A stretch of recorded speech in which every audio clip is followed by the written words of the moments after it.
to the COVID pandemic, debt in Africa was already at the concerning level of 60% of GDP. Therefore, a pandemic that limited economic activity globally would inevitably worsen it. And that is what we're witnessing today. While the COVID-19 pandemic led to the irreplaceable loss of lives and livelihoods, I am optimistic that it presents an opportunity for greater introspection into the sustainability of public finance in Africa, especially with respect to debt management and transparency.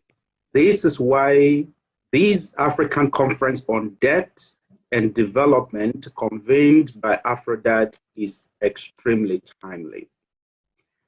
The conference is also timely because we're seeing courageous moves at the international level to enable the economic recovery of low-income African countries. The $650 billion general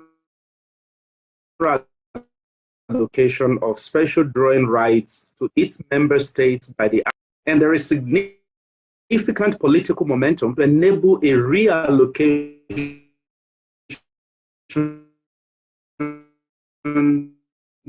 of the SDRs from wealthier states to struggling with economic ramifications of the pandemic. On the other hand, exacerbated debt can potentially be offset by the G20 Debt Service Suspension Initiative and the Common Framework for Debt Restructuring to be done to get African countries onto a path of debt and fiscal sustainability that fosters inclusive and sustainable growth. Here at the African Development Bank, we have launched a multidimensional action plan for the management and mitigation of debt distress in Africa. The execution of this action plan over the next 3 years will entail high-level policy dialogue on debt sustainability at the national, regional, continental, and global levels. We shall also increase the level of low-cost and low-risk development financing available to African countries to manage their public debt productively and transparently. This action plan is backed by our new strategy for economic governance in Africa, which redefines our approach to domestic resource mobilization, public expenditure management, corporate and fiscal governance of state-owned enterprises, natural resource governance, and social accountability. This strategy for economic governance in Africa also renews our approach to addressing corruption and illicit financial flows.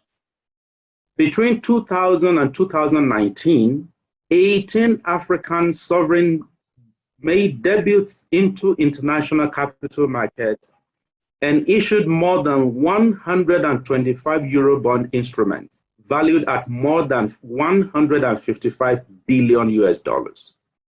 Meanwhile, Africa is estimated to lose 148 billion US dollars annually through illicit financial flows related to corruption. Ladies, gentlemen, and friends, this conference is about solutions to the debt challenges facing African countries. And I am sure many will be preferred throughout the course of this conference. To read and sign the Harare Declaration, go to www.afrodat.org/initiatives. Click on AfroDat Conference on Debt and Development, and then read more. And finally, the outcome statement.